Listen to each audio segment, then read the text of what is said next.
अस्सलाम वालेकुम and a very good evening. Pakistan Tehreek Insaf जहां पिछले कुछ रोज़ से ये बात कर रही थी कि पाकिस्तान तहरीक इंसाफ में अगर कोई ग्रुप बंदी मौजूद भी है या अख्तलाफात मौजूद भी हैं, तो उसके बावजूद भी पाकिस्तान तहरीक इंसाफ के जो बानी चेयरमैन हैं उनसे आज की मुलाकात में बहुत कुछ वाज़ेह हो जाएगा। खान साहब ने ख़ुद भी गुफ्तगू करते हुए सहाफ़ियों से एक रोज़ पहले कहा था कि ऐसे कोई अख्तलाफात या वाज़ेह ग्रुप बंदी मौजूद तो नहीं है, लेकिन उनकी तरफ से फिर भी ये कोशिश की जाएगी कि दोनों तरफ के जो ग्रुप्स हैं उनको बुलाया जाए, उनसे बात की जाए और उनके मसाइल को ख़त्म किया जाए। लेकिन आज हमने देखा कि हैरत अंगेज़ तौर पर जब अडियाला जेल में मुख्तलिफ वफूद पहुँचे पाकिस्तान तहरीक इंसाफ के, तो खान साहब से उनको मिलने से रोका भी गया और इसके साथ काफ़ी वक्त इंतज़ार करवाने के बाद उनको वहाँ से मायूस लौटना पड़ा, जिसके बाद इस बात में किसी हद तक सदाकत नज़र आती है कि पाकिस्तान तहरीक इंसाफ के लोगों को खान साहब से मुलाकात में रोकने की कोशिश की जा रही है। और अगर ऐसा नहीं है तो फिर यकीनन इसकी सरकारी सतह के ऊपर कोई वजाहत ज़रूर आनी चाहिए। दूसरी अहम खबर पाकिस्तान तहरीक इंसाफ के हवाले से ये रही कि सुप्रीम कोर्ट की तरफ से लाहौर हाई कोर्ट का जो इलेक्शन ट्रिब्यूनल्स की तश्कील का फैसला था और इलेक्शन कमीशन के मुताबिक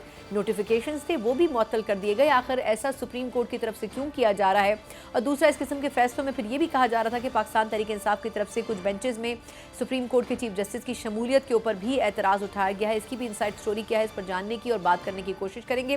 प्रोग्राम के पहले सेगमेंट में इसके ऊपर बात करने के लिए पाकिस्तान तहरीक सीनियर रहनुमा हैं और इसके अलावा मखसूस नशिस्तों का पाकिस्तान तहरीक इंसाफ का जो अव्वलीन और मजबूत तरीन केस है उसकी पटिशनर है, दरख्वास्त गुजार हैं, कमल शोजब साहिबा मेरे साथ मौजूद हैं।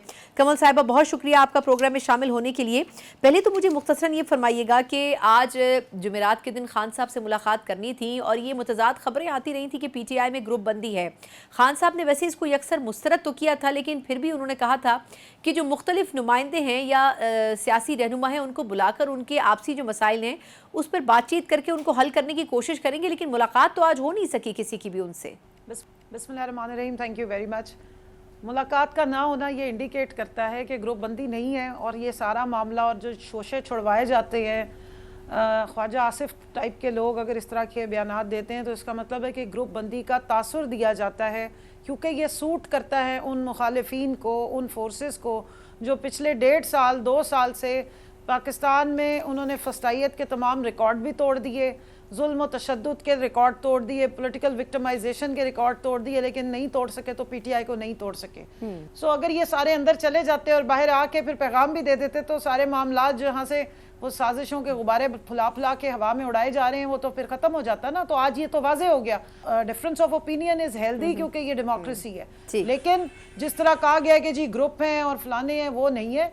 हाँ, जो ये कह रहे हैं जिनको ये सूट करता है उन्होंने आज देख लें कि कोर्ट की कंटेम्प्ट की है। ये कोर्ट से इजाज़त मिली हुई है इमरान खान साहब के साथ उनकी पार्टी के 6 लोगों को हर सूरत मुलाकात करने की। तो this is contempt of court और ये मामला इंशाल्लाह कोर्ट्स में ही अब सेटल होगा, क्योंकि बहुत सारे मामला शुरू भी कोर्ट से ही हुए थे और ख़त्म भी कोर्ट्स पे ही होंगे। अच्छा कमल साहब, ये फरमाएगा कि मैं थोड़ा सा कोर्ट के ऊपर आखिर में आती हूँ, आप खुद भी मुख्तलिफ केसेस में दरख्वास्त गुजार हैं, ये फरमाइएगा कि मुस्लिम लीग नून की तरफ से एक अजीब सी पिंग पोंग गेम का एक इमेज मिलता है। कभी वो कहते हैं जी मुज़ाकरात करने चाहिए, मुज़ाकरात की टेबल पर आना चाहिए। शहबाज शरीफ साहब ने पार्लियामेंट फ्लोर पर कहा कि जी अपोजिशन को मैं मुज़ाकरात की दावत देता हूँ, लेकिन उससे कुछ दिन पहले ख्वाजा आसिफ साहब ने कहा कि इनसे मुज़ाकरात हो नहीं सकते।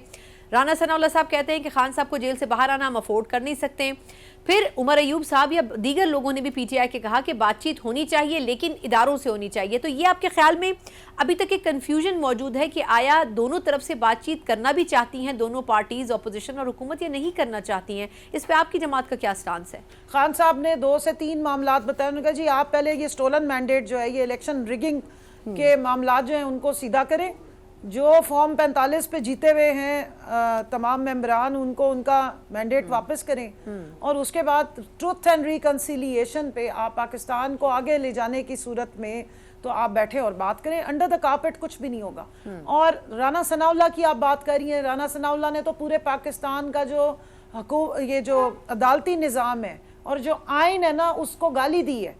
मैं ये बड़े उससे जिम्मेदारी से बात कर रही हूँ। वो हर दूसरे दिन आके बैठते हैं और आके कहते हैं कि अगर इमरान खान साहब डायलॉग की टेबल पे आ जाएं तो उनके ऊपर से सब केसेस खत्म हो जाएंगे, वो बाहर आ सकते हैं। दिस मीन्स कि अभी वर्किंग ग्रुप जो यूएन का है उसने तो अभी इन्वेस्टिगेशन करके अपनी रिपोर्ट जमा कराई है। राना सनाउल्लाह तो आपको पहले दिन से बता रहे हैं कि सारे झूठे केसेस हैं और अदालतों की कोई हैसियत नहीं है, इन फैसलों की तो कोई हैसियत ही नहीं है, इन ट्रायल्स की और इन कोर्ट्स में जो चलने वाली प्रोसीडिंग्स है उनकी कोई हैसियत नहीं है। तो ये सियासी बुग़ज़, अनाद और सियासी इस मुल्क में बाय द वे जिस किस्म की सियासत हो रही है उसमें से लफ्ज जमहूरियत आप माइनस कर दे। अच्छा, मुझे एक सवाल की इजाजत दें। कोई नहीं है। ठीक है, बिल्कुल ठीक। नहीं, यहाँ तो और भी बहुत कुछ है जिसके ऊपर बात नहीं की जा सकती है, लेकिन चले मुझे ये बताएं कि अभी आपकी जमात मुश्किल वक्त से तो गुजर गई बज़ाहिर, यानी कि हाथी निकल गया, सिर्फ दुम रह गई है बज़ाहिर, ऐसा लगता है। बहुत से ऐसे लोग हैं जो कि जा चुके थे पार्टी से, वो वापस आना चाहते हैं। इसके ऊपर भी पिछले कई दिन बहस होती रही। मैं आपका भी कमेंट चाहूँगी कि लोगों की ये राय थी कि शायद वो लोग पार्टी में वापस आना चाहते हैं। इस पे खान साहब के गो हेड का तो इंतज़ार था, लेकिन अभी कोर कमेटी आपकी बड़ा क्लियर फैसला कर चुकी है कि अभी इस वक्त दरवाजे उन लोगों के लिए बंद हैं। आपके ख्याल में क्या वो लोग बहालत मजबूरी गए होंगे, और अगर वापसी का रास्ता अख्तियार किया जाए तो सबके लिए होना चाहिए, यानी क्योंकि बहुत से लोग तो आपके रुफ़्का भी रहे होंगे, आपके साथ कुलीग के तौर पर भी काम करते रहे होंगे। देखिए, मेरे तो सारे ही कोलीग्स थे, जितनी सीनियर लीडरशिप गई है या जो भी गए हों, तो मेरे सारे कोलीग्स थे। मैं कोर कमेटी की मेंबर हूँ। जब असल में आपने जमहूरियत की जद्दोजहद करनी हो या आपकी पार्टी का मुश्किल वक्त हो, तो आप उस वक्त एक बयान दें, एक ट्वीट करें और पार्टी के किसी भी ओहदा या जिम्मेदारी है उससे रिजाइन करें और साइड पे हो जाए।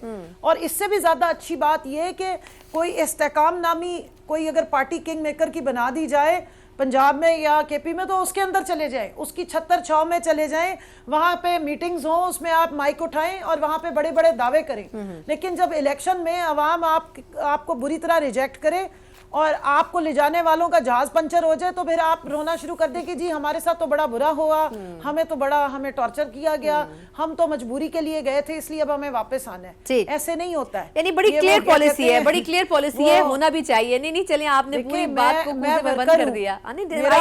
मेरा ये हमारा सबका यही पार्टी का कोर कमेटी के मेंबरान का यही ओपिनियन है। बाकी पार्टी के जो असल बानी चेयरमैन है, कमर में उनके छुरा घोप के लोग गए थे, थोप के उनके ऊपर इल्जामात गए थे। उनको जब तक वो बाहर नहीं आएंगे तब तक कोई क्लियर हम किसी को कह नहीं सकते, लेकिन पार्टी की कोर कमेटी का यही मौक़िफ़ है। नहीं, बिल्कुल ठीक है। और दूसरा ये कि उन लोगों की वजह से जो आप जैसे लोग थे वो कभी भी उस तरह लाइमलाइट में नहीं आ सके थे, जो कि आप सही मायनों में नज़र भी आ रहे हैं जिस तरह काम कर रहे हैं। अच्छा, अब मैं आती हूँ आपकी दरखास्तों की तरफ। पहले तो मुझे मुख्तसरन बताइएगा कि मखसूस नशिस्तों की जो दरख्वास्त है सुप्रीम कोर्ट में बुनियादी, उसमें आप दरख्वास्त गुजार हैं, उस पर आपका कमेंट बड़ा ज़रूरी है। उम्मीद की जा रही थी कि शायद वो ये जो हफ्ता ख़त्म हुआ इसमें ही उसकी हेयरिंग ख़त्म हो जाती और मेरा ख्याल है कि फ़ैसला महफूज हो जाता या कम से कम उसको कंप्लीट कर लिया जाता, लेकिन आपके ख्याल में उसको अननेसेसरीली ड्रैग ऑन किया गया। आपकी क्या राय है इसके ऊपर? देखिए, मैं तो सबसे पहले ये कहूँगी कि वो बहुत अच्छे उस पर एक दो हमारे जजेस ने कमेंट्स दिए, और मैं उनका नाम इसलिए अभी नहीं लूँगी क्योंकि आप लाइव सारा कुछ देख रहे हैं। सबसे पहली बात ये कि वो आइसोलेशन में, या जिस तरह वो कमेंट आया कि घोड़े की आंखों पे पट्टी बांध के एक सीधी लाइन में आप सिर्फ रिजर्व सीट्स को उठा के और ये नहीं देख सकते कि अच्छा चलो जी अब हमारे सामने एक केस आ गया है तो आज की डेट में हम इसको आगे चलाएं। Reserve seat is always phase 2 of main जो आपका जनरल इलेक्शन हुआ है। अब जो अवामी इलेक्शन हुआ है, सॉरी माजरत में जनरल इलेक्शन नहीं कहूँगी, जो अवामी इलेक्शन हुआ है उस अवामी इलेक्शन को किस तरह कराया गया, उसमें election commission of Pakistan party बना रहा दूसरी जमातों की। और फिर उसके बाद जो सबसे इंपॉर्टेंट चीज़ ये है, क्योंकि मैं मेंबर पार्लियामेंट रही हूँ और मैं रिजर्व सीट पे ही फर्स्ट टाइम आई थी, तो 4.21 का पंजाब से फार्मूला एनए की सीट्स पे लगता है। मैं आप आवाम के लिए मैं बता दूं कि फॉर इंस्टेंस एक पार्टी की 17 सीटें हैं, तो आप अगर 4.21 का फार्मूला लगाएं तो उनके 4 टोटल सीट्स बनती हैं। ठीक। इलेक्शन कमीशन ऑफ पाकिस्तान ने कौन से फार्मूले के तहत उनको 10 और सीटें दे दी। और ऐसी पार्टीज जो कि पढ़ के भी सुनाया, हमारे जो मंदोखेल साहब थे उन्होंने और दूसरे जज साहिबान ने भी, क्योंकि ये एक रिकॉर्ड का हिस्सा है कि जिसकी 0 सीट है उसको भी 2 रिजर्व सीट्स दी हैं। मैं आपको ये भी बताती चलूं कि रिजर्व सीट जब आ जाती हैं असेंबली में और ओथ ले लेती हैं, दे आर कंसिडर्ड इक्वल, उनका वोट भी इक्वल होता है, वो बजट में भी इक्वल वोट होगा, बिल्कुल ऐसा ही है, बिल्कुल ऐसा ही है, उनकी पार्टिसिपेशन भी इक्वल होती है, बिल्कुल ऐसा ही है।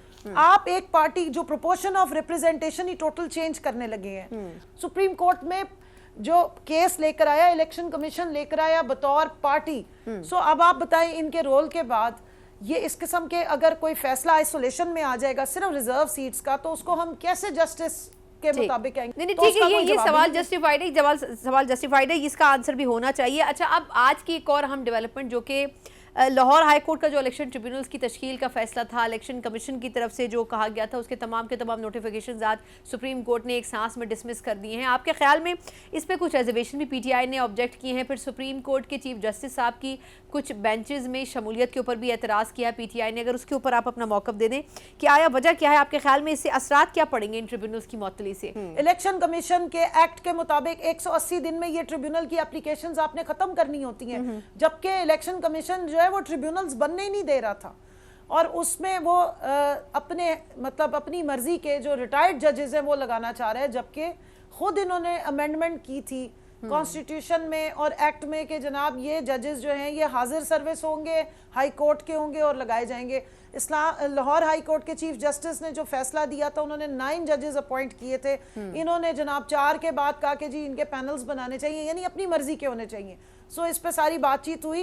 लास्ट जब हम ये पिटिशन लेके गए तो उधर जो उस वक्त बैठा हुए थे बेंच, उसने कहा कि वो ट्रिब्यूनल जो नोटिफाई हुआ है वो अपना काम जारी करें। बड़ी स्पीड से हमारे जो है ना केसेस दोबारा चलने शुरू हो गए। अभी उस पर कुछ थोड़ी सी प्रोग्रेस नजर आनी शुरू हुई है, तो आज फिर सारे केसेस रोक दिए गए हैं और उसके बाद अब ये फैसला जब भी होगा, जब चलेगा, जब 9 मन तेल होगा फिर राधा नाचेगी, फिर देखेंगे। यानी कि जो स्टोलन मैंडेट है उसको किसी तरफ जाने नहीं दिया जा रहा। ठीक, बिल्कुल ठीक। बहुत बहुत शुक्रिया कमल शोजब साहिबा, बड़े प्रिसाइज अंदाज में उन्होंने बड़ी इंसाई हैं, पाकिस्तान तहरीक इंसाफ की रहनुमा भी हैं और कई अहम तरीन दरखास्तों में दरखास्त गुजार भी हैं, जो खास तौर पर सुप्रीम कोर्ट की तरफ से आज लाहौर हाई कोर्ट के इलेक्शन ट्रिब्यूनल्स की जो तश्कील थी उसका फैसला डिसमिस किया गया है। यकीनन इसके असरात तो होंगे, अब मनफी होंगे या मस्बत होंगे, इसके ऊपर एक मुख्तसर वक्फे के बाद मज़ीद तफसील से बात करेंगे। ब्रेक के बाद एक बार फिर आपको खुश आमदीद कहते हैं। जहां एक तरफ हम ये देख रहे हैं कि 2024 के इंतखाबात के बाद सियासी जमातें जो अपोजिशन में हैं वो भी नताइज को तस्लीम नहीं करती हैं, और दिलचस्प बात यह है कि जो हुकूमत में आई हैं वो भी उन नताइज से मुतमईन नज़र नहीं आती हैं। लेकिन इससे बढ़कर हैरत अंगेज़ बात यह है कि खुद इलेक्शन कमीशन बहुत से फैसलों में कन्फ्यूज़ नज़र आता है। इसकी एक बड़ी वाज़ेह मिसाल ये भी मिलती है कि कई ऐसे फैसलों के ऊपर अभी तक इलेक्शन कमीशन यू टर्न ले चुका है जिसके बारे में शायद पहले तबसरा नहीं किया जा सकता था, लेकिन ये भी वाज़ेह होता जा रहा है कि इलेक्शन कमीशन से भी कुछ संगीन कोताहियाँ हुई हैं। ऐसी एक मिसाल पतन की रिपोर्ट में हमें मिलती है जो कि गुज़िश्ता रोज़ शाया की गई, और ये एक इंस्टीट्यूट है जिसकी जानिब से ये कहा गया कि कई ऐसी कॉन्स्टिट्यूंसीज़ हैं जिसमें एक कौमी असम्बली का हल्का और सूबाई असम्बली के तकरीबन 20 हल्के शामिल हैं, जिसमें एक हल्का मरियम नवाज साहिबा के हवाले से भी है, जहां पर ये कहा जा रहा है कि इलेक्शन कमीशन की वेबसाइट के ऊपर इनके फॉर्म 45 अपलोड नहीं किए गए। ये भी अपने आप में एक बड़े मसले को जन्म देता है। दूसरी तरफ आज एक और अहम खबर रही सुप्रीम कोर्ट की तरफ से, जहाँ पर इलेक्शन कमीशन ट्रिब्यूनल्स की तश्कील का जो फैसला था लाहौर हाई कोर्ट का उसके खिलाफ गया था, और सुप्रीम कोर्ट ने लाहौर हाई कोर्ट का ये फैसला डिसमिस कर दिया है। और ये कहा गया है कि पहले लाहौर हाई कोर्ट और इलेक्शन कमीशन आपस में बातचीत करें और उसके बाद ये तय किया जाएगा कि आया इलेक्शन कमीशन की ट्रिब्यूनल्स की जो तश्कील है वो किस अंदाज में की जानी चाहिए। अब जब ट्रिब्यूनल्स तश्कील पाएंगे उसके बाद ही यहाँ पर मौजूद जो तहफ़्फ़ुज़ात हैं मुख्तलिफ सियासी जमातों और रहनुमाओं के, वो एड्रेस हो सकेंगे। तो यहाँ ये भी वाज़ेह हो जाएगा कि इस मसले को, इस मामले को बिला वजह तूल देने की कोशिश की जा रही है। इसके ऊपर कितने असरात पड़ सकते हैं पार्लिमानी सिस्टम के ऊपर, इसी के ऊपर बात करेंगे। इस पर बात करने के लिए हमारे साथ भी हैं और पिलडाट के सरबरा भी हैं, अहमद बिलाल महबूब साहब मेरे साथ मौजूद हैं। अहमद बिलाल साहब, सर आपके कीमती वक्त का बहुत शुक्रिया। सर ये फरमाइएगा कि ख़ास तौर पर पहले अगर मैं सुप्रीम कोर्ट के इस फैसले की बात करूँ तो ये फरमाएगा कि लाहौर हाई कोर्ट एक फ़ैसला देता है, इलेक्शन कमीशन उसके खिलाफ सुप्रीम कोर्ट चला जाता है, सुप्रीम कोर्ट उस फैसले को उड़ा देता है सर, लेकिन बुनियादी तौर पर ये तो जो फैसला था वो फ़ायदे में था उन उम्मीदवारों के जो जीते भी हैं और जो हारे हैं लेकिन उनके रिजर्वेशंस हैं। अगर ये ट्रिब्यूनल्स तश्कील पा जाते तो ये मसला जल्दी अपने मंतकी अंजाम को पहुँच जाता। बहुत शुक्रिया। देखिए आप सही कह रही हैं, लेकिन मसला ये है कि कानूनी तौर पर, आइनी तौर पर ये ट्राइब्यूनल्स अपॉइंट करने का इख्तियार सिर्फ इलेक्शन कमीशन को है। ये हमारे कॉन्स्टिट्यूशन के अंदर भी लिखा हुआ है, आर्टिकल 219C के अंदर भी लिखा हुआ है, और फिर हमारे इलेक्शंस एक्ट के अंदर भी सेक्शन 140 के अंदर भी लिखा हुआ है बड़ा क्लियरली कि इलेक्शन ट्राइब्यूनल्स को इलेक्शन कमीशन अपॉइंट करेगा।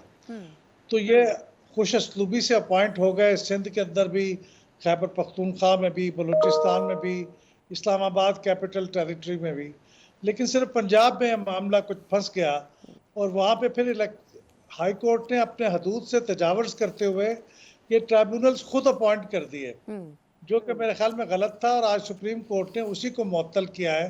तो ये कानूनी और आइनी नुक्ते की बुनियाद पे किया है, लेकिन ये बात आपकी सही है कि इससे जो پٹیشنر ہوں گے جن کے عذرداریاں انہوں نے دائر کی ہوں گی ان کا پروسیس ڈیلے ہو جائے گا, کوئی 1-2 مہینے اس میں ڈیلے آ جائے گا. پہلے بھی اکثر ڈیلے ہو جاتی ہیں عذرداریاں, لیکن یہ ایک ایڈیشنل وجہ ہوگی ڈیلے کرنے کی, تو یہ بہت افسوسناک ہے, ایسے ہونا نہیں چاہیے تھا اور ہائی کورٹ کو بھی ایسا نہیں کرنا چاہیے تھا. اور بالکل صحیح کہا چیف جسٹس صاحب نے کہ اگر آپس میں مل لیتے اور آپس میں کوئی باتیں طے کر لیتے تو شاید یہ وقت بچ جاتا. بالکل ٹھیک. اچھا احمد بلال صاحب سر یہ بتائے گا کہ لاہور ہائی کورٹ کا جو الیکشن ٹریبیونل ہے اس نے این اے 130 جس پر نواز شریف صاحب کامیاب ہوئے ہیں اس کے خلاف بھی درخواستیں آ رہی ہیں, اس کے اوپر بھی انہوں نے سماعت کے لیے دلائل طلب کر لیے ہیں. دوسری طرف مریم نواز صاحبہ جہاں سے جیتی ہیں, کچھ دن پہلے لاہور ہائی کورٹ نے وہاں کے فارم 45 بھی الیکشن کمیشن کے نمائندے سے طلب کیا. اب بظاہر یہ لگ رہا ہے کہ ٹریبیونلز تو اپنی جگہ کام کر رہے ہیں, نہیں کر رہے ہیں وہ ایک الگ ڈیبیٹ ہے, لیکن اب ان امپورٹنٹ ترین حلقوں پہ جس کے اوپر پنجاب کی پوری حکومت کھڑی ہے بظاہر, یا نون لیگ کی حکومت کھڑی ہے, اس کے اوپر بھی کوسچنز ریز ہو رہے ہیں, تو یہ پھر خود اپنے آپ میں کتنا بڑا مسئلہ ہوگا وزیر اعلیٰ پنجاب کے لیے حکومت کو رن کرنا اور خود اپنی پوزیشن بھی کلیئر نہ ہو سکنا. دیکھیے ہمارے کانسٹیٹیوشن میں تو بڑا واضح طور پہ لکھا ہوا ہے کہ الیکشن کے اندر جو ڈسپیوٹس ہوں گے وہ صرف الیکشن پٹیشنز کے ذریعے سے ہی ان کا تصفیہ ہوگا, یعنی الیکشن ٹرائبیونلز کے تھرو ہوگا. اب الیکشن ٹرائبیونلز جو ہیں وہ بھی ابھی حالیہ آرڈیننس سے پہلے تک تو وہ ہائی کورٹ کے ججز پہ ہی مشتمل ہوتے تھے, اور ابھی بھی وہ تمام صوبوں میں سوائے پنجاب کے اور خیبر ابھی اسلام آباد کیپٹل ٹیریٹری کے, ابھی تک تو صرف اسلام آباد کیپٹل ٹیریٹری میں ہی کچھ حاضر سروس ججوں کے علاوہ کچھ لوگوں کو اپوائنٹ کیا ہے, لیکن وہ بھی انہوں نے سسپینڈ کر دیا عدالت سے. تو میرے خیال میں ہمیں ٹرائبیونلز کے اوپر ہی ڈیپینڈ کرنا چاہیے کہ وہ اس کے بارے میں فیصلہ کریں. کہ عدالتوں نے ڈائریکٹ لینا شروع کر دیا تو پھر وہ پروسیس ڈسرپٹ ہو جائے گا. لیکن آپ کو یہ بھی معلوم ہے کہ ٹرائبیونلز کے فیصلے کے خلاف پھر اپیل ہو سکتی ہے سپریم کورٹ کے اندر, تو سپریم کورٹ بھی الٹیمیٹلی فیصلہ کرنے کی اگر ٹرائبیونلز کی غلطی کی بھی ہوگی تو وہاں پہ درست ہو سکتی ہے. بالکل ٹھیک. اچھا سر ایک اور اہم چیز جس کے اوپر آپ کی رائے چاہوں گی وہ یہ کہ پتن نامی انسٹیٹیوٹ کی طرف سے گزشتہ روز ایک رپورٹ شائع ہوئی تھی جس میں انہوں نے بڑے واضح طور پر کچھ الزامات کہہ لیں یا خامیوں کی نشاندہی کی تھی کہ الیکشن کمیشن کی اگر ویب سائٹ پر جایا جائے تو تقریباً 20 صوبائی اسمبلیوں کی اور ایک قومی اسمبلی کا حلقہ ہے جہاں کے فارم 45 اپلوڈ نہیں ہوئے ہوئے بلکہ اس کی جگہ فارم 46 اپلوڈ ہوئے ہیں ویب سائٹ کے اوپر. اور اگر فارم 45 موجود نہ ہو, خود سرور باری صاحب ہمارے ساتھ اس پروگرام میں تھے, انہوں نے کہا کہ اگر فارم 45 بھی موجود نہیں ہے تو پھر آپ فارم 47 نہیں بنا سکتے ہیں. تو انہوں نے کہا کہ حکومت کی طرف سے اس کے اوپر واضح جواب آنا یا الیکشن کمیشن کی طرف سے آنا بڑا ضروری ہے, ورنہ یہ تمام حلقے اور اس پہ جیتے ہوئے امیدواروں کی جو پوزیشن ہے بڑی کنٹروورشل ہو جائے گی. آپ کے خیال میں یہ کتنا امپورٹنٹ ہوگا, کیونکہ ویسے ہی اس الیکشن کے اوپر بڑے سوالات اٹھ رہے ہیں؟ میں نے ذاتی طور پر اس کی تحقیق نہیں کی کہ واقعی فارم 45 مسنگ ہے, لیکن اگر یہ مسنگ ہے تو یہ بڑی سنگین میں سمجھتا ہوں کہ ایک خلاف ورزی ہے طریقہ کار کی, اور الیکشن کمیشن کو اس کی وضاحت دینی چاہیے. بالکل صحیح بات ہے, کیونکہ یہ کوئی وجہ نہیں ہے کہ کسی بھی کانسٹیچوئنسی کے فارم 45 موجود نہ ہو. کوئی ٹیکنیکل خرابی کی وجہ سے اگر کچھ چند گھنٹوں کے لیے اگر وہ اویلیبل نہیں ہو تو الگ بات ہے, لیکن اگر مستقل نہیں ہے تو یہ بڑی سنگین میں سمجھتا ہوں کہ ایک خلاف ورزی ہے اور اس کو درست ہونا چاہیے. ٹھیک. اچھا آخری سوال احمد بلال صاحب, سر یہ فرمائے گا کہ مخصوص نشستوں کا ایک کیس ہے, ہم نے آپ سے اس پہ کئی پروگرامز میں اس پہ ڈسکس کیا کہ آخر مخصوص نشستوں میں پی ٹی آئی کے ملنے سے اور پی ٹی آئی کو نہ ملنے سے کتنا فرق پڑ سکتا ہے نمبر گیم کے اوپر. لیکن سر ایک اور سوال بھی اٹھتا ہے کہ ابھی اس دوران جو لیجسلیشنز ہو رہی ہیں, جس طرح بجٹ پاس ہوا, دیگر چیزیں ہوئیں, اس کے اوپر جو مخصوص نشستوں پہ جو لوگ ہوئے تھے الیکٹ یا جن کو کروایا گیا تھا ان کو بھی اپ ہولڈ کر دیا گیا. اب جب تک یہ فیصلہ نہیں ہوتا ہے تو اس وقت تک سر جو قانون سازی ہو رہی ہے پارلیمنٹ میں یا سینٹس میں ان جگہوں کے اوپر, آپ کے خیال میں پھر ان کی پوزیشن کیا رہ جائے گی آئینی طور پر؟ دیکھیے یہ جو مخصوص نشستیں اس وقت خالی ہیں, یہ کچھ مخصوص نشستیں خالی ہیں. یہ وہ خالی ہیں جو کہ سنی اتحاد کونسل کو ملنی چاہیے تھی ان کے کلیم کے مطابق, اور پھر وہ دوسری پارٹیوں کو تقسیم کر دی گئیں تو ان کو سسپینڈ کیا گیا, وہ خالی ہیں. تمام جو 226 کے قریب مخصوص نشستیں ہیں ساری اسمبلیوں کی, تو اس میں سے صرف 77 کے قریب خالی ہیں. تو کچھ نشستوں کے خالی ہونے سے اگر اسمبلی کے اندر کورم پورا ہو تو کوئی قانون سازی ایسی نہیں ہے کہ جس کو آپ کہہ سکیں کہ یہ لیجیٹیمیٹ نہیں ہے. قانون سازی تو ٹھیک ہی ہوتی ہے, کبھی بھی اسمبلی میں पूरे 100% लोग मौजूद नहीं होते, 25% लोगों का क्वारम होता है, तो अगर 75% लोग मौजूद ना भी हों तो कानून साजी हो जाती है, सिवाय कॉन्स्टिट्यूशनल अमेंडमेंट्स के, जिसके लिए 2/3 ऑफ द टोटल तादाद चाहिए होती है। तो इसलिए मैं समझता हूँ कि ये अपनी जगह दुरुस्त है कि खाली नहीं रहनी चाहिए नशिस्तें। मुकदमा चल रहा है, जल्दी फैसला हो जाएगा, लेकिन उस वक्त तक जो कानून साजी हो रही है उस पर कोई उसके नेगेटिव असरात नहीं होंगे। जी बिल्कुल ठीक, बहुत बहुत शुक्रिया अहमद बिलाल महबूब साहब, हमारे साथ पिलडाट के सरबराह सेगमेंट में मौजूद थे। और अब बात करते हैं कि इसी किस्म की एक ऐसी खबर के ऊपर जो कि सुप्रीम कोर्ट या आला अदालतों से जुड़ी है, और ख़ास तौर पर जहां हम बात करते हैं कि हमारी आला अदालतें अहम तरीन केसेस को सुन रही होती हैं, फैसले कर रही होती हैं, वहीं बहुत से ऐसे मसाइल और ख़बरें भी आती हैं जिनका ताल्लुक बराह रास्त अदालतों से होता है, और अगर उन इशूज़ के ऊपर अदालतें रिस्पॉन्ड ना करें तो ये बड़ा बाइस हैरत होता है। गुज़िश्ता रोज़ हमने एक प्रेस कॉन्फ्रेंस सुनी जो कि इस्लामाबाद के प्रेस क्लब में की गई, और वो एक आम शहरी की तरफ से की गई थी, और उसमें जो एलिगेशंस लगाए गए बड़े संगीन थे, लेकिन वो एलिगेशंस किसी और इदारे या किसी शख्सियत के ऊपर नहीं लगाए गए थे बल्कि ख़ुद अदालतों के हवाले से थे। आखिर वो एलिगेशंस क्या थे और वो असल स्टोरी क्या है, मैं चाहूँगी कि जो हमारे रिपोर्टर हैं कोर्ट के, यही इसके हवाले से बात करें और डिटेल में इसको बताएं, तो ये ज़्यादा बेहतर होगा। मेरे साथ वसीम मलिक, नुमाइंदा पब्लिक न्यूज़, मौजूद हैं जो कि सुप्रीम कोर्ट को कवर भी करते हैं। वसीम, पहले तो बहुत शुक्रिया आपका। ये फरमाएगा कि कल रफ़ाकत अली साहब एक आम शहरी की हैसियत से प्रेस क्लब में बैठे थे और उन्होंने प्रेस कॉन्फ्रेंस की और उन्होंने बड़े संगीन इल्ज़ामात लगाए, वो एक्चुअल स्टोरी क्या थी? देखिए, वाक़या था 8 जून 2022 का, इस्लामाबाद रावलपिंडी का संगम फैज़ाबाद पुल, वहाँ पर दो लोग पैदल सड़क क्रॉस कर रहे होते हैं, और इतने में एक गाड़ी गुज़रती है वहाँ से, जो वाइट कलर की एक प्राडो गाड़ी होती है, जिसका जो नंबर है जो मुख्तलिफ CCTV फुटेज के बाद सामने आया, उसमें बताया जा रहा है कि ये LAG 17666 एक नंबर की गाड़ी है, और वो दो नौजवानों को कुचल देती है, और उसके बाद जो वहाँ पर ड्राइवर है वो मौके से फ़रार हो जाता है। अब जो गुज़श्ता रोज़ की जिस प्रेस कॉन्फ्रेंस का आप हवाला दे रही हैं, वो रफ़ाकत अली एक शहरी हैं जिनका ताल्लुक़ मानसहरा से है, और जो उस हादसे में जाँ बहक होने वालों में से एक शकील अहमद रफ़ाकत अली उनके वालिद हैं, और उसके बाद उनका बेटा उसमें जाँ बहक हुआ, और उसके बाद अब 2 साल हो गए हैं। यहाँ पर हमारा अलमिया कह लीजिए, कानून नाफिज करने वाले इदारे हों, या फिर इस्लामाबाद बिलखसूस थाना खन्ना की ये हदूद बनती है, और उसके बाद जो अब तक की हमारी इतलात हैं उसमें यह था कि जो गाड़ी थी वो लाहौर हाई कोर्ट की मलकियत थी, और उसमें अब चला कौन रहा था, गाड़ी में बैठा कौन था, क्योंकि जो इल्ज़ामात लगाए जा रहे हैं वो सुप्रीम कोर्ट ऑफ पाकिस्तान में हाल ही में लाहौर हाई कोर्ट से सुप्रीम कोर्ट में उनकी तकर्री हुई है, जज साहब हैं, तो उनके ऊपर ये इल्ज़ामात लग रहे हैं कि उनकी जो साहबजादी हैं वो ये गाड़ी चला रही थी। मगर गुज़श्ता 2 सालों की अगर हम हकीकत देखें, चीफ जस्टिस भी रहे हैं गालिबन, वो लाहौर हाई कोर्ट के चीफ जस्टिस रहे हैं, और हाल ही में सुप्रीम कोर्ट ऑफ पाकिस्तान में तैनात हुए हैं। अच्छा, क्या आपके ख्याल में ये बेहतर नहीं होगा, आपने कहा कि सुप्रीम जुडिशल काउंसिल तक में वो गए, रेफरेंस लेके अदालतों में गए, कोर्ट्स में, और उसके अलावा पुलिस स्टेशन तक गए, लेकिन अगर कोई अदालत इसको टेकअप कर ले और कम से कम इसको इन्वेस्टिगेट करवाए तो बेहतर नहीं होगा, क्योंकि वो तो अब मेरा ख्याल है खुद सोजी की भी बात कर रहे हैं। उन्होंने गुज़श्ता रोज़ प्रेस कॉन्फ्रेंस भी की, और जैसे आपने कहा कि वो खुद सोजी की भी बातें कर रहे हैं, वो ये मामला सुप्रीम जुडिशल काउंसिल में ले जाने से पहले इस्लामाबाद हाई कोर्ट में लेकर गए, और उन्होंने कहा कि पुलिस तफ्तीश में ताउन नहीं कर रही। रफ़ाकत अली जैसे नो डाउट एक बहुत बड़ा सानिया था 8 जून का, उसमें 2 जानें गई हैं, तो उसमें तहकीकात होनी चाहिए। तो एक तरफ रफ़ाकत अली हैं जो इल्ज़ाम लगा रहे हैं, और दूसरी जानिब सुप्रीम कोर्ट ऑफ पाकिस्तान के एक जज हैं, तो जब तक तहकीकात नहीं हो सकती तो कहना कबल अज़ वक्त। बिल्कुल ठीक, बहुत बहुत शुक्रिया वसीम मलिक, हमारे साथ नुमाइंदा पब्लिक न्यूज़ कोर्ट की कवरेज करते हैं, मौजूद है। ये एक ऐसा इशू है जिसके ऊपर तहकीकात होनी बड़ी ज़रूरी है, क्योंकि एक तरफ एक आम शहरी सवाल उठा रहा है कि जो इंसाफ के दरवाजे हैं, अगर वहीं से इंसाफ नहीं फराहम किया जाए तो फिर बड़ा मुश्किल होगा कि आवाम किसी जगह इंसाफ के लिए मुंतज़िर पाए जाएंगे। अगर इस इशू को भी टेकअप कर लिया जाए तो यकीनन इल्ज़ामात के हवाले से क्लियरेंस हो सकती है कि आया वाकई असल में क्या वाक़या पेश आया।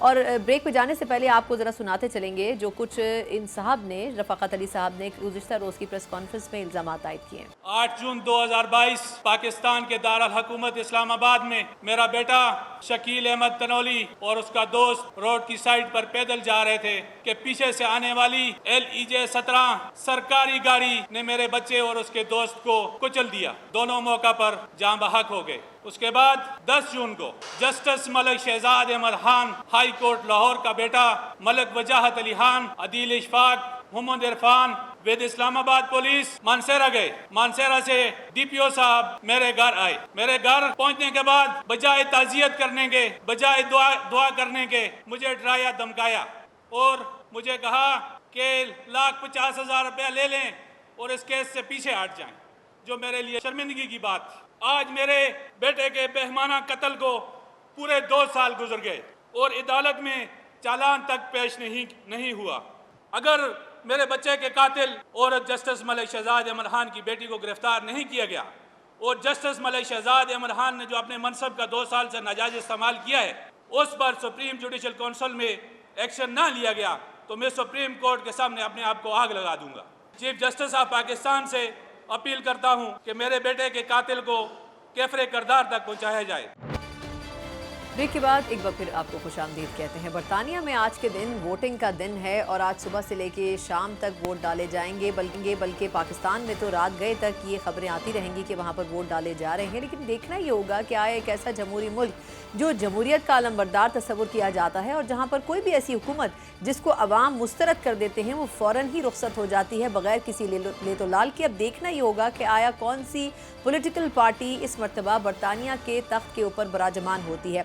और इसी हवाले से बात करने के लिए और ख़ास तौर पर पाकिस्तान और किस पर्सपेक्टिव में पाकिस्तान और बरतानिया के ताल्लुकात अहमियत अख्तियार कर सकते हैं अगर कोई भी एक पॉलिटिकल पार्टी इस हुकूमत में आती है और किस किस्म के हालात पैदा हो सकते हैं उस रीजन को मद्देनजर रखते हुए, इसी के ऊपर हम बात करेंगे। और उस पर बात करने के लिए मेरे साथ सफ़ी तज्जियाकार और head of UK and Europe public news Naseem Siddiqui साहब मेरे साथ मौजूद हैं। नसीम साहब, बहुत शुक्रिया सर आपके कीमती वक्त के लिए। बड़े अरसे बाद सर आप प्रोग्राम में शामिल हो रहे हैं। ये फरमाइएगा कि आज बरतानिया में तो वोटिंग का दिन है और वहाँ देख भी रहे हैं हम लोग कि वोट डालने के लिए भी जा रहे हैं, लेकिन ये भी अपने आप बड़ा दिलचस्प है कि वहाँ पर जब किसी हुकूमत को अवाम रिजेक्ट कर देते हैं तो वो जाने में देर नहीं लगाती। मेरा ख्याल है कि पिछली हुकूमत के साथ भी कुछ ऐसा ही हुआ है। जी बहुत शुक्रिया सना। बिल्कुल यहाँ पे तो इसी तरह जमहूरी रवायात बरकरार रहती है कि जो भी पार्टी हारती है वो फौरी तौर पे उसको कबूल करती है और बड़े अफाम तफीम के साथ जो है वो वजारत आज़मा का ओहदा जो है वो चेंज हो जाता है। बड़े पहले तो हमने ये देखा था कि जो भी सिलेक्ट होता था वो मलका के पास जाके अपने क्रेडेंशियल्स पेश करता था और मलका उनको हुकूमत बनाने के लिए जो है वो ऑफर करती थी और जो हार जाता था वो बड़े आराम से 10 डाउनिंग स्ट्रीट एक बड़ा सा ट्रक मंगवाता है और जो थोड़ा बहुत अपना सामान होता है उसको लेके चला जाता है। जैसे भी आपने पिछले दिनों देखा होगा कि हॉलैंड के वजीर आजम जब सबकदोश हुए तो अपनी साइकिल उठा के वो अपने घर की तरफ चल दिए। जी सना। जी बिल्कुल। अच्छा नसीम भाई, ये बताएं कि अभी फिलहाल कौन सी पार्टी को आप बेहतर पोजीशन में देख सकते हैं? अब वहाँ पर तो कभी एक पॉलिटिकल पार्टी आगे आ जाती है, कभी दूसरी आ जाती है, लेकिन जो एक रिवायती मुकाबला होता है वो 2 बड़ी पार्टियों के दरमियान ही होता है। आपके ख्याल में इस वक्त आप किस पार्टी को बेहतर पोजीशन के ऊपर देख रहे हैं, क्योंकि दावे तो सब तरफ से किए जा रहे हैं? जी सना, बिल्कुल। यहाँ बरतानिया में भी 2 पार्टी सिस्टम है। ज्यादातर जो हुकूमतें वो आपने देखा कि कंजर्वेटिव्स या लेबर हुकूमत ने की है। कंजर्वेटिव्स को टोरीज भी कहते हैं और पिछले तकरीबन 14 साल से टोरीज की हुकूमत है और उसमें आपने देखा कि बहुत सारे वज़ीर आज़म तब्दील हुए। डेविड कैमरॉन थे सबसे पहले वज़ीर आज़म, जब उन्होंने इस्तीफा दिया ब्रेग्जिट वाले मामले में। उसके बाद थ्रेसा मे आई, फिर उसके बाद बोरिस जॉनसन आए, लिज ट्रुस आई और अब ऋषि सुनैक है। एक तो कंजर्वेटिव के अंदर वज़ीर आज़म का बड़ा मसला रहा है क्योंकि बार बार चेंज करने पड़े और जो 14 साल का पूरा टेन्योर चला है उसमें महंगाई काफी बढ़ गई है। कोविड जब आया था तब के बड़े मसाइल थे, तो आवाम आपको पता है कि एक पार्टी से तंग भी आ जाती है और जो मसले मसाइल चल रहे होते हैं उसकी वजह से उनके खिलाफ एक कैंपेन शुरू हो जाती है। लेबर ने अब पहले बहुत अच्छा परफॉर्म भी किया हुआ है। आपने देखा कि टोनी ब्लेयर उनके वज़ीर आज़म रह चुके हैं जो कि बहुत बड़े कद काट के वज़ीर आज़म है। कीर स्टार्मर भी जो है वो भी इस वक्त काफी पॉपुलर हैं पब्लिक के अंदर। तो मुझे जो नजर आ रहा है, जो मेरा तज्जिया है वो यही है कि लेबर इस दफा जीतने में कामयाब हो जाएगी और हो सकता है कि वो बहुत बड़े मार्जिन के साथ जीते और अगली हुकूमत जो है वो लेबर बनाए। लेकिन ये तो जब वोटिंग का रिजल्ट आएगा तभी हमें मालूम होगा कि कौन सी पार्टी थी। लेकिन कहा यही जा रहा है कि लेबर बहुत मार्जिन के साथ इस दफा जीतेगी। लेकिन नसीबा ये बताएं कि अब ऋषि सुनक का आपने खुद ही हवाला दिया, जब ये भी बने थे वजीर आजम तो ये कहा जा रहा था कि जिस तरह अमेरिका में भारतीय लॉबी ने बड़े हद तक कैप्चर कर लिया था सियासी सिस्टम को भी, वहीं बरतानिया में भी हमने ऐसा होता हुआ देखा। ये अलग बात है कि कई पाकिस्तानी जो बुनियादी तौर पर पाकिस्तान से ताल्लुक़ रखती शख्सियात हैं जो अब बरतानिया के सियासत में हिस्सा ले रहे हैं वो भी वहाँ मौजूद हैं, लेकिन भारतीय लॉबी का भी एक बड़ा एलिमेंट मौजूद है। आपके ख्याल में ये जो इतने अरकान ने इस्तीफ़ा दिया ऋषि सुनक साहब की गवर्नमेंट में, ये उनकी डिलीवरेंस नहीं थी या फिर लोगों ने जो एक्सपेक्टेशंस दी थी उसके मुताबिक वो डिलीवर परफॉर्म नहीं कर सके थे? देखिए, ऋषि सुनक भी जो है ना वो हादसाती वज़ीर आज़म बने थे, क्योंकि इससे पहले आपने देखा कि जब सिलेक्शन हुई थी तो लिज ट्रुस जो है वो प्राइम मिनिस्टर बनी थी, लेकिन उन्होंने किसी अपनी ذाती वजूहात की बिना पे इस्तीफा दे दिया तो ऋषि सुनक को प्राइम मिनिस्टर बनाया गया, जबकि पहले उनको रद्द कर दिया गया था। और जब से वो आए हैं आपने पॉलिसीज देखी, भले वो इमिग्रेशन की हो, भले वो हेल्थ की हो, पुलिसिंग की हो, एजुकेशन की हो, सबके ऊपर एतराज हो रहा है। और जिस तरह इलेक्शन जीत के आप प्राइम मिनिस्टर बनते ऋषि सुनक, उस तरह नहीं इलेक्शन आए, जीत के कोई बिल्कुल। प्राइम मिनिस्टर नहीं बने थे। जिस तरह आपने देखा है कि सादिक खान जो मेयर हैं पाकिस्तानी निजाद, और वो 3 दफा बिल्कुल वहाँ पे जीत चुके रिकॉर्ड हैं। उन्होंने हाँ, कायम किया, बिल्कुल। मेयर चुने गए हैं और वो वोट लेके पब्लिक का आते हैं। तो ये ऋषि सुनक के पास पहला मौका है कि वो आवाम का वोट उनको मिले, और फिर वो अगर अपनी पार्टी की हुकूमत बनाते हैं या प्राइम मिनिस्टर बनते हैं तो फिर ये बात आप कह सकते हैं कि वो एक पावरफुल वज़ीर आज़म या पॉलिटिशियन है। लेकिन यहाँ पे उनको इतनी ज्यादा संजीदगी की नजर से नहीं देखा गया। अच्छा, ये भी फरमाइएगा कि इस मर्तबा कहा जा रहा है कि इस इलेक्शन में एक मुनफरिद बात यह है कि जो मुसलमान वोटर है वो बड़ी अहमियत अख्तियार कर गया है। ये किस तरह है, अगर आप हमें थोड़ा सा समझा सके। देखिए सना, पूरी दुनिया में इस वक्त फलस्तीन का मसला चल रहा है, और जहाँ पे भी मुसलमान कम्युनिटी है, भले वो पाकिस्तान से ताल्लुक हो, भारत से हो, लेबनान से हो, कहीं से भी हो, उन लोगों ने इस मसले को इंसानी हकूक के तौर पे बहुत ज़्यादा रेस किया है। और यही कहा गया है कि गजा में जो है वो जंग बंदी की जाए। वहाँ पे बूढ़ों की, ख़वातीन की, बच्चों की जाने जा रही हैं, हज़ारों की तादाद में लोग शहीद हो रहे हैं। तो जिसने इस बात को सपोर्ट किया है, लोग उनके साथ हैं। तो लेबर में क्योंकि बहुत ज्यादा मुसलमान भी शामिल हैं, बहुत सारे पाकिस्तानी निजाद आपने देखा है कि एमपीज भी मुंतखब होते हैं, तो ये एक सेंटीमेंट जरूर है बिल्कुल। और ये सेंटीमेंट जो है वो डेफिनेटली जो वोट का पलड़ा है वो एक तरफ भारी रहेगा। बिल्कुल ठीक, बहुत बहुत शुक्रिया नसीम सिद्दीकी साहब सर आपके कीमती वक्त के लिए। Head of you public news हमारे साथ मौजूद थे बरतानिया से। आज जो इलेक्शन हो रहे हैं उसका अहवाल दे रहे थे। इस वक्त भी वोटिंग वहाँ पर जारी होगी। अब देखना ही होगा कि आया एक अरसा दराज से एक जमहूरी मुल्क जहाँ पर जमहूरियत के बारे में हमेशा से बात की जाती रही है, जब भी अवाम ने किसी भी मुंतखब नुमाइंदे को रिजेक्ट किया है वहाँ फ़ौरन ही सिस्टम को तब्दील कर दिया जाता है और उस हुकूमत का खात्मा हो जाता है। लेकिन अब देखना ही होगा कि आया इस जमहूरियत के तसलसल में कौन सी नई जमात सामने आती है और किन मंशूर और किन एजेंडास के साथ सामने आती है, और आवाम आखिर उनको किस पॉइंट्स के ऊपर अग्री करके वोट डालते हैं और हुकूमत बनाने का मौका देते हैं। इसी नोट के साथ प्रोग्राम से मुझे इजाज़त दीजिए। अल्लाह हाफ़िज़।